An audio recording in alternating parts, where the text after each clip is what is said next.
Dan kembali di Selamat Pagi Indonesia, pemirsa, kita masih membahas terkait dengan rencana pemberian dekriptor atau kunci yang nanti digunakan untuk membuka PDN yang saat ini masih terenkripsi. Nah, hari ini nanti Kemenkominfo akan memberikan konferensi pers terkait dengan perkembangan lebih lanjut.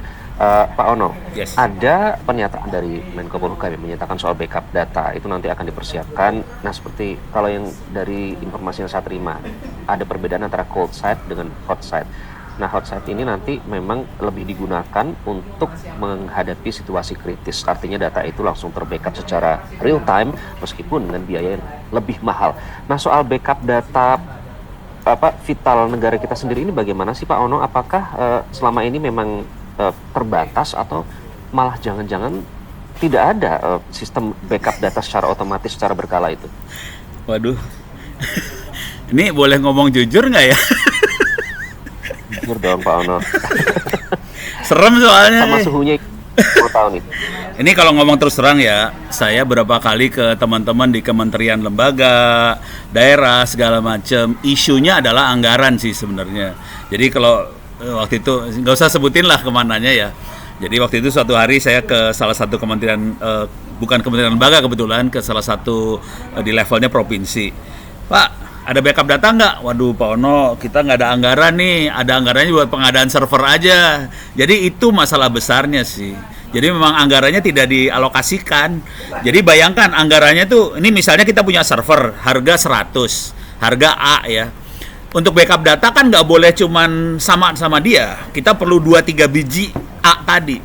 Jadi nggak bisa cuman 2A, bisa 3A, 4A gitu. Kan ada backup data bulanan, ada backup data mingguan, ada yang tadi hot gitu ya. Yang cold tuh yang bulanan mingguan ya, yang hot tuh yang bisa yang memang sewaktu-waktu. Jadi harga backup data bisa 2-3 kali dari harga investasi awal tadi. Makanya pusing kita. Itu kira-kira masalah besarnya anggaran. Di level apa? Provinsi kah atau bahkan pusat mungkin yang seperti itu bermasalah dengan anggaran? Di semua level. Asli ini masih semua level kejadiannya kayak gitu. Jadi aduh, saya sih gimana ya? Ya udah kondisi itu ya realnya. Semua level kayak gitu. Oke. Fakta baru yang kami dapatkan hari ini. Pak Ono, Anda beberapa kali bisa dibilang hubungan Anda dengan Kemenkominfo ini kan love and hate relationship ya.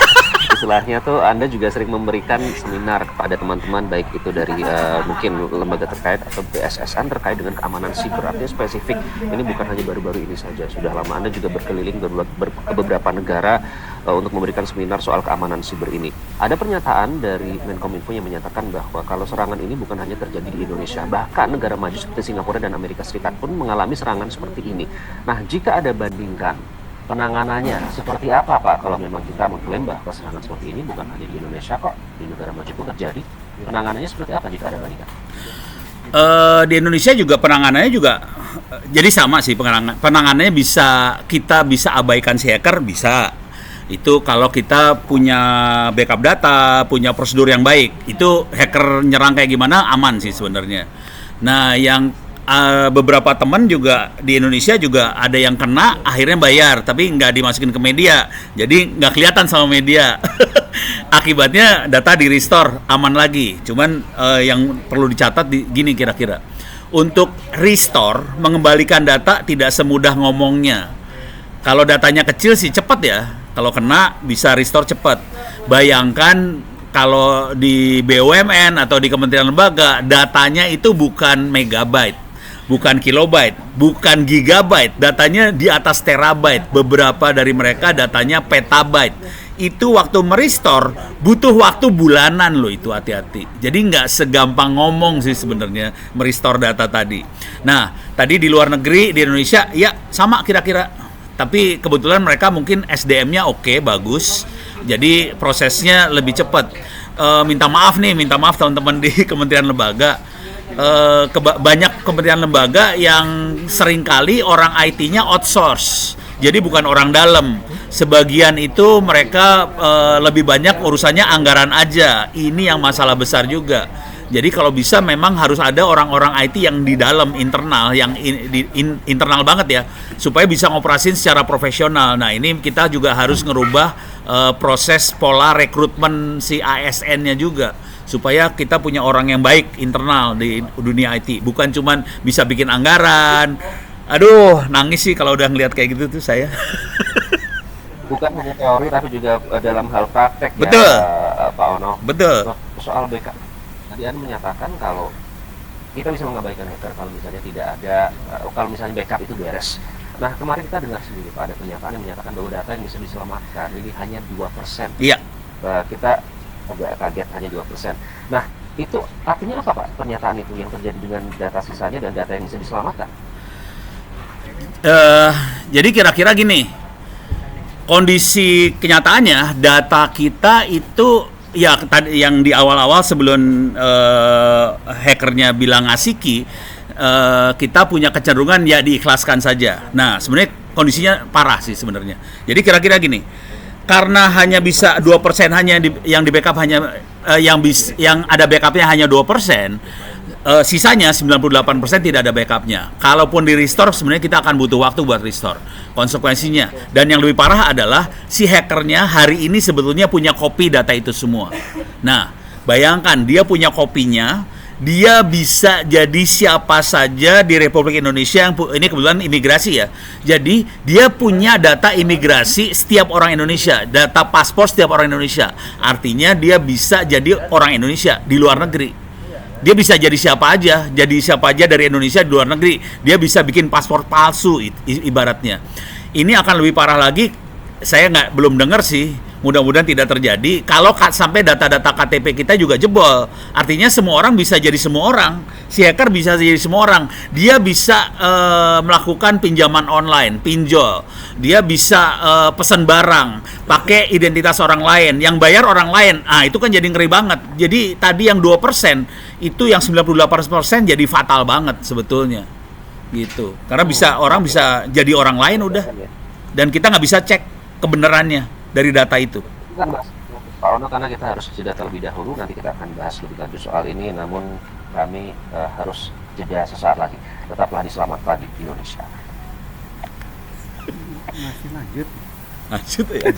Biasanya sebentar kan? Iya, biasanya sebentar, ini lama. Gue stres. Ini soalnya dia lagi buang waktu, soalnya itu lagi si Kominfo mau ngomong gitu. Press release. Can siap gitu ya. Can siap. Ono jadi bemper anjir. Itu berarti Pak Ono. Yes. Aku mau nanya. Apa namanya? Kalau soal data paspor itu kan berarti ada chip, hologram segala macam. Itu termasuk data yang bisa bocor. Lah kan itu ada di database semua itu.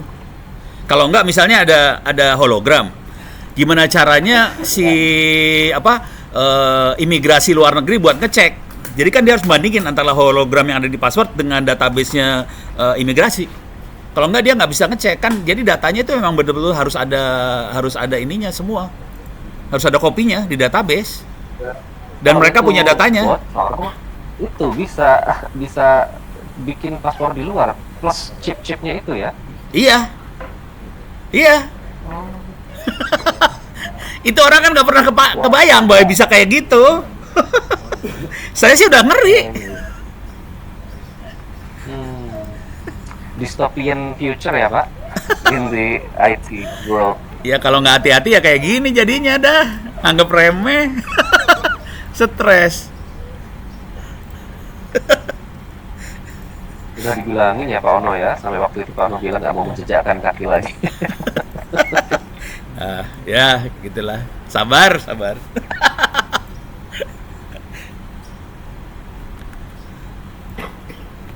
Dan balik Selamat Pagi Indonesia, kita masih bergabung bersama Pak Ono Purbo, pakar IT, membahas terkait dengan peretasan PDN yang hingga saat ini kuncinya ini masih belum jelas apakah memang benar-benar nanti bisa digunakan untuk decryption atau membuka atau nanti akan seperti apa.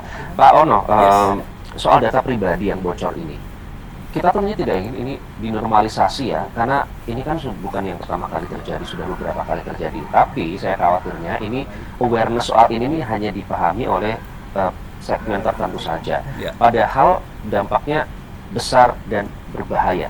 Nah, menurut Anda apa sih bahayanya dari data yang bocor ini supaya bisa memberikan pemahaman kepada masyarakat awam seperti saya, Pak Ono?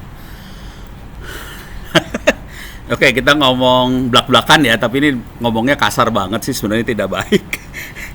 Jadi kalau data pribadi itu urusannya lebih ke arah identitas ya. Ini ono bener atau ono bohong. Nah, bayangkan kalau data-data pribadi ini bocor, kita tidak bisa membedakan antara ono bener dengan ono yang palsu. Dan ini akan terjadi di toko-toko online segala macam. Misalnya di toko online, ono ini atau pinjol atau bank online segala bank itu, jadi mereka jadi bisa si Ono jadi bisa beli apa, pinjam duit apa, ke bank bikin account. Banknya nggak bisa bedain ini yang bikin account Ono bener atau Ono palsu. Nah, ini jadi masalah nanti di penegakan hukum dan sebagainya. Kalau ada pencurian, nanti bilangnya, lah ini kan KTP Bapak. Lah itu, tapi bukan saya yang ngerjain. Bela dirinya gimana? Nggak bisa. Karena ini KTP-nya jadi kayak palsu tapi asli. Asli tapi palsu. Gitu deh. Jadi masalah besar sih sebenarnya. Karena kita nggak bisa autentikasi lagi. Siapa-siapanya nggak bisa. Ngeri. Itu yang dalam negeri, belum lagi yang lintas negara ya Pak ya. Iya. Jadi jangan sampai ada doppelganger begitu, ada double dari orang. Dan ini sudah terjadi by the way ya Pak, soal misalnya ternyata ada akun pinjaman yang atas nama orang lain tapi dia yang ditagih. Itu sebenarnya sudah terjadi dalam kehidupan sehari-hari. Sudah. Artinya ini bisa akan lebih parah akibat kebocoran data ini. Iya. Jadi Pak Ono, apa evaluasi dan pembenahan yang harus dilakukan oleh pihak berwenang supaya ya kita tidak mau tentunya ini terjadi lagi di masa depan, meskipun sudah terlambat ya, tapi tentu harus ada evaluasi dan pembenahan yang dilakukan. Apa yang saran Anda, Pak Ono? Ada beberapa sisi ya. Dari sisi pemerintah, aparat segala macam ya diperbaiki semua infrastruktur, prosedur, SDM yang mengelola data-data ini. Itu harus diperbaiki semua. Jujur sebetulnya sekitar setahun yang lalu kami di kampus saya dengan Dinas Kominfo Tangerang Selatan bikin buku, judulnya Buku Pegangan Penanganan Insiden Cyber. Di situ dijelaskan prosesnya itu semua. Itu pertama. Itu untuk si penyelenggaranya, baik pemerintah, aparat dan sebagainya. Nah, kita juga perlu sosialisasi ke para operator ya. Operator maksudnya bank, toko online dan sebagainya. Kita kondisi darurat, data bocor. Kita tidak bisa 100% mengandalkan identitas yang ada di KTP. Konsekuensinya dia harus bikin identitas tambahan. Misalnya dia nanya nama orang tua lah, nama pacar, atau harus datang ke rumah orangnya. Bener kamu bikin account di website saya. Dan ini berlaku untuk baik untuk bank, platform digital maupun yang memberikan layanan-layanan itu. Jadi itu harus menambahkan proses autentikasi, minta maaf. Autentikasi itu harus ditambahkan karena kita udah tidak bisa mengandalkan identitas yang diberikan oleh pemerintah. Nah, untuk user, untuk rakyat, pengguna, rakyat Indonesia, nah kita harus sosialisasikan juga. Jangan langsung percaya pada orang lain karena orang lain ini mungkin bukan orang benernya. Jadi kita harus ngasih tahu bahwa kalau kamu dapat transaksi atau berinteraksi sama seseorang ini, tolong hati-hati. Dia belum tentu dia, karena identitasnya sudah bocor, gitu. Dan seringkali kita melakukan transaksi, akhirnya transaksinya ke arah transaksi keuangan dan sebagainya. Kita percaya aja bahwa ini ono beneran. Seringkali paling gampang mah nomor WhatsApp lah. Seringkali nomor WhatsApp dibohongin kan. Nah, itu contoh yang paling sederhananya. Jadi jangan pernah percaya langsung. Yang kedua, jadi kita perlu melakukan cross check dulu. Kamu kemarin yang ngubungin saya bukan? Nah, perlu cross check seperti itu. Jadi di 3 lini, baik si pemerintah atau aparat, si penyelenggara, bank dan sebagainya, platform maupun user, kita harus kerja keras semua. Jadi ini PR kita besar banget supaya bangsa ini bisa aman. Nggak sesederhana bikin peraturan, nggak, itu di luar banget lah. Baik, Pak Ono, semoga ini segera dilakukan karena jangan sampai tiap kali beberapa tahun Anda memberikan masukan, tapi ternyata tetap terjadi lagi peretasan data. Terima kasih Pak Ono. Sama-sama. Sudah memberikan pencerahan kepada kami. Kita lihat ya perkembangan nanti dari press conference dari Kemenkominfo. Terima Pak Ono kasih, semua, sukses buat Pak Ara. semuanya. Sukses juga untuk Pak Ono.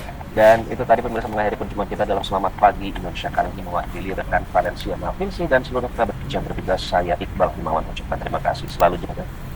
Press konferensi Kominfo nah.